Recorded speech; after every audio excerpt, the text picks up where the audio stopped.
विकास भाई, जय हिंद चैनल में आपका स्वागत है। बहुत बहुत धन्यवाद। Thank you. अभी दिल्ली में राजेंद्र नगर में कोचिंग हादसा हो गया, जिसमें 3 छात्र की मौत हो गई है। इस पे आप क्या कहना चाह रहे हैं? देखिए, सबसे पहले बात यहाँ सिर्फ दिल्ली की ही नहीं है। बहुत सारे ऐसे कोचिंग इंस्टीट्यूशन है जहाँ पे छात्रों को भेड़ बकरियों की तरह कोचिंगों में ठूंस दिया जाता है।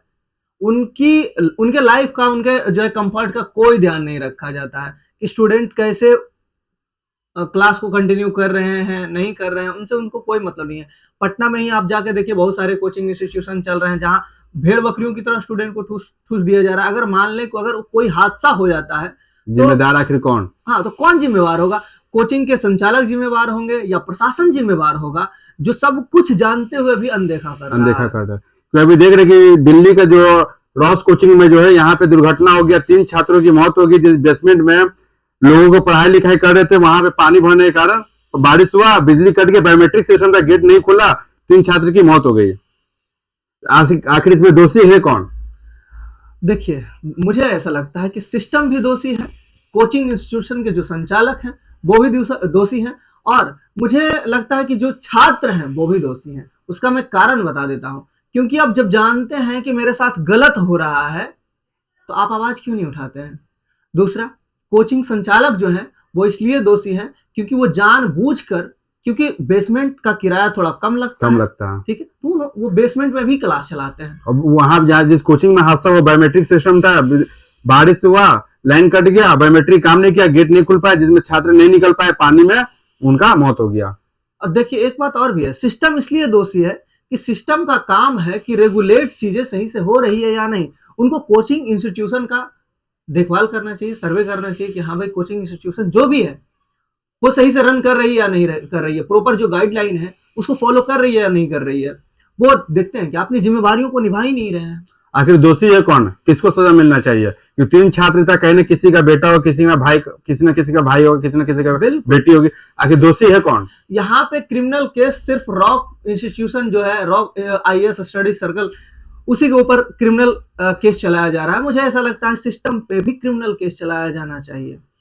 क्योंकि दिल्ली में लगातार जहां भी आप देखिए, लक्ष्मी नगर देख लीजिए, मुखर्जी नगर देख लीजिए, सब बिहार का पटना में भी देख लीजिए, हर एक कोचिंग इंस्टीट्यूट में सब जगह भेड़ बकरी के जाता है, कोचिंग में लोगों को पढ़ाया जाता है, सिस्टम में मतलब कोई सिस्टम से काम नहीं होता। बिल्कुल, किसी भी छात्र के साथ ऐसा घटना घटता है तो आखिर दोषी है कौन? किसे सजा दिया जाएगा? आप पटना के कोचिंग की बात करिए, या फिर दिल्ली के कोचिंग की बात कीजिए, या फिर इलाहाबाद के कोचिंग की बात कीजिए, सब जगह ही चलता है। तमाम जगहों की बात कीजिएगा, एक चीज आपको कॉमन देखने के लिए मिलेगी। एक बैच में भाई कोई नामी गिरामी टीचर है, मैं नाम नहीं लेना चाहता हूँ, आप फेमस टीचर का कोई भी फेमस टीचर का आप जाइए, उनके क्लास जो ऑफलाइन क्लास चलती है उसके बैच में जाके देखिए कि स्टूडेंट कैसे पढ़ते हैं। एक बैच में 1000 स्टूडेंट, 1200 स्टूडेंट। अच्छा, बैठने की सीट की जगह, बैठने वाले लोगों की जगह कितनी होती है? 700 800। उसमें ठूस कितने दिए जाएंगे? 2000 3000 बच्चा लोग चल जाता है। 1000 से ऊपर, 1000 से ऊपर ही रहता है। अब मान लें कि ऐसे में कोई भी इंसिडेंट होता है, ठीक है, तो स्वाभाविक है कि स्टूडेंट की मौत होगी।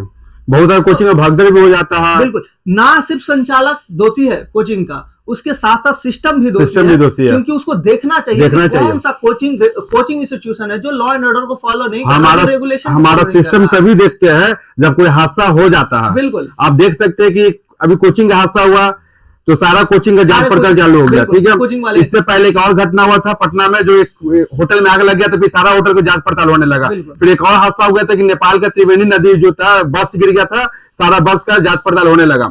पूरा भारत का जितना भी सिस्टम है, हर एक राज्य का तभी चेक चाक करते हैं जब कुछ हादसा बड़ा ना हो जाए। इस पे आप क्या कहना है? सिस्टम तो दोषी है, संचालक भी दोषी है। आखिर 3 छात्र की मौत हो गया, किसी का बेटा होगा, किसी का भाई होगा, किसी का बहन भी होगा, वो तो मौत हो गया उनका, वो तो चलेगा।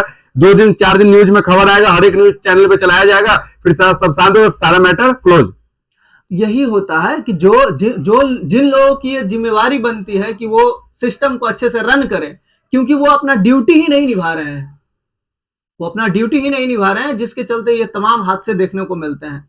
अगर मान लें कि पहले ही कोचिंग इंस्टीट्यूशन को देखा जाता है, गाइडलाइन में ये बोल रहे हैं, गाइडलाइन आप लोग इसमें गाइडलाइन है, लेकिन कोई पालन नहीं करता। ऑलरेडी गाइडलाइन है, तो पालन अगर नहीं करता, मान लें कि कोई बाइक चालक है, अगर वो हेलमेट नहीं पहना है, ठीक है, अगर वो सड़क क्रॉस करता है, आप जाइए भाई दिल्ली में आप बिना हेलमेट के आप बाइक चलाइए, आपका चालान आपके मोबाइल पे आ जाएगा मैसेज कि भाई आपकी जो है चालान कट गई है। ठीक है, तो सेम सिस्टम आप इधर क्यों नहीं करते? प्रॉब्लम यहाँ जो गाइडलाइन नहीं मानेगा उस पर भी चालान आप काटिए। बिल्कुल आप देखिए कोचिंग इंस्टीट्यूशन में जांच पड़ताल करिए कि कौन गाइडलाइन को नहीं फॉलो कर रहा है, जो नहीं लेकिन फॉलो हमारा कर रहा है। लेकिन हमारा सिस्टम जब तक कोई बड़ा हादसा होगा नहीं तब तक गाइडलाइन हम फॉलो करेंगे नहीं, जांच पड़ताल करेंगे नहीं। जब कोई बड़ा हादसा हो जाए सोए रहना, हादसा हो गया 3 छात्र की मौत हो गई, हर एक मीडिया चैनल में चलने लगा, तो फिर क्या हो रहा है, जांच पड़ताल सबका चालू होने लगा, तो फाइनल इसका रिजल्ट है कि किसे पकड़ा जाएगा। देखिए ऐसे सिर्फ कार्यवाही तो जहां तक मैं जानता हूं इस न्यूज के बारे में संचालक के ही ऊपर ये सारी कार्यवाही होगी।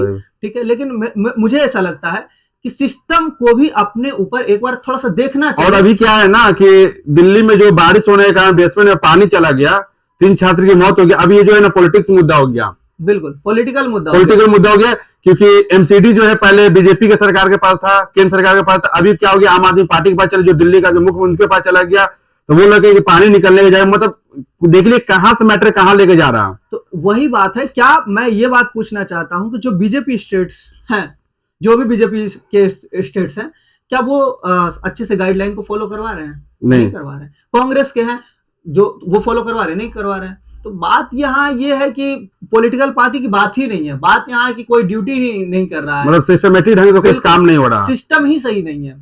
जरूरत है सिस्टम को रिवाइव करने की, उसमें सुधार करने की। क्योंकि दिल्ली में आपको हर चीज महंगा मिलेगा। कोई अगर छात्र अपने घर से बाहर पढ़ाई के लिए, आईएएस के लिए, आईपीएस के लिए, किसी चीज की तैयारी करने के लिए बाहर लोग जा रहे हैं, दिल्ली में आपको हर चीज महंगा है। दिल्ली में क्या हर जगह महंगा, लेकिन आपका जान सबसे ज्यादा सस्ता है। आप देख सकते हैं कि आज से 1-2 हफ्ता पहले भी बारिश होने के कारण एक लोहा के गेट में करंट आ गया, जिसमें यूपीएससी का छात्र था, तैयारी करता था, उसका ही मौत हो गया था। ये भी आपको न्यूज पता होगा, ठीक है ना। दिल्ली में आपका हर चीज महंगा है, लेकिन आपका जान सस्ता है। आपको मौत चाहिए, मरना है तो आप दिल्ली जाइए, तैयारी कीजिए, आपका मौत कंफर्म हो जाएगा। बस आपसे बात करके बहुत अच्छा लगा। आपका राय विचार कैसा, आप कमेंट करके हमें जवाब दीजिए। आखिर में जय हिंद, जय भारत।